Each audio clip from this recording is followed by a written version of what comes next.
Hello दोस्तों, नमस्कार। स्वागत करता हूं आप सभी का हमारे YouTube चैनल ज्ञान बढ़ाओ पर। दोस्तों, आज मैं आपके लिए आधुनिक भारत का इतिहास बिपिन चंद्रा की पुस्तक की समीक्षा करूंगा और मैं बताऊंगा कि यह पुस्तक इतिहास के छात्रों, PhD aspirants, UGC net JRF aspirants, UPSC PCS and so on के लिए कैसे बहुत उपयोगी है और इससे मिलने वाली महत्वपूर्ण जानकारियां क्या-क्या हैं।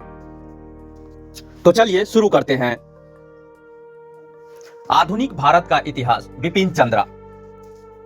दोस्तों, बिपिन चंद्रा की पुस्तक आधुनिक भारत का इतिहास भारतीय स्वतंत्रता संग्राम, औपनिवेशिक शासन और सामाजिक आर्थिक परिवर्तन पर केंद्रित है।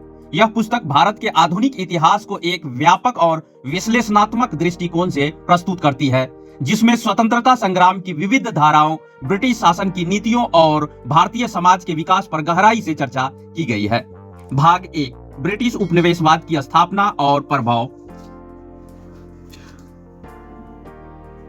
ब्रिटिश शासन की शुरुआत और विस्तार।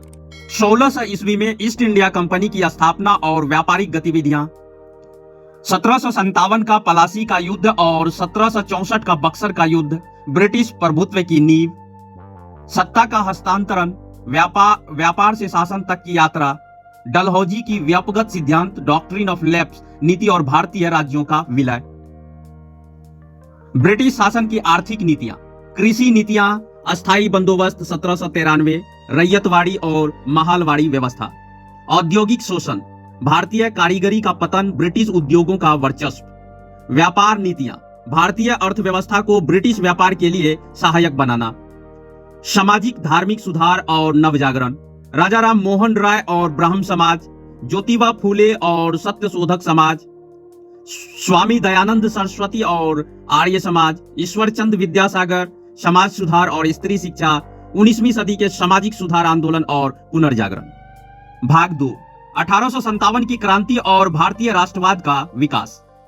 1857 की क्रांति, पहला स्वतंत्रता संग्राम। कारण, ब्रिटिश शासन की दमनकारी नीतियां, सामाजिक धार्मिक असंतोष, सैनिक विद्रोह। मुख्य केंद्र मेरठ, कानपुर, दिल्ली, झांसी, ग्वालियर, लखनऊ।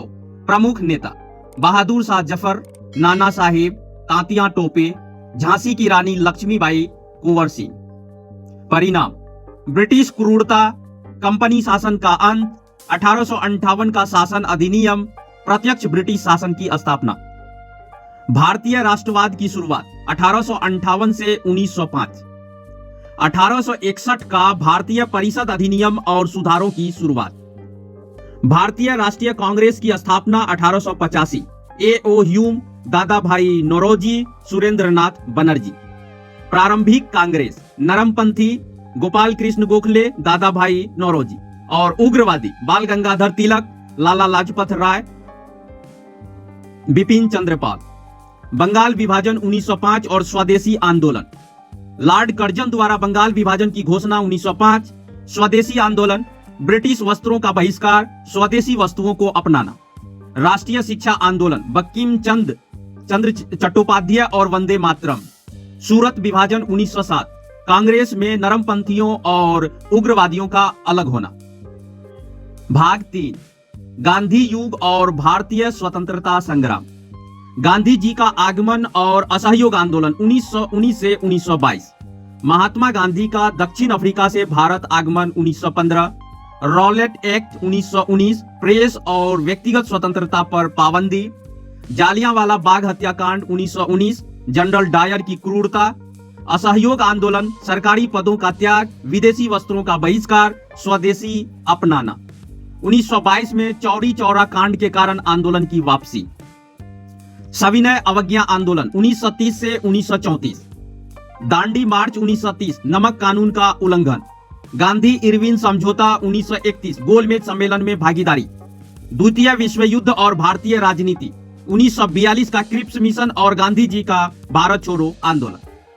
भारत छोड़ो आंदोलन और अंतिम संघर्ष 1942 से 1947।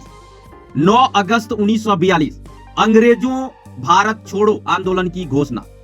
1943, सुभाष चंद्र बोस और आजाद हिंद फौज। 1946 का नौसेना विद्रोह, ब्रिटिश शासन की अंतिम कड़ी। 15 अगस्त 1947, भारत की स्वतंत्रता और देश का विभाजन। भाग 4, स्वतंत्रता के बाद का भारत।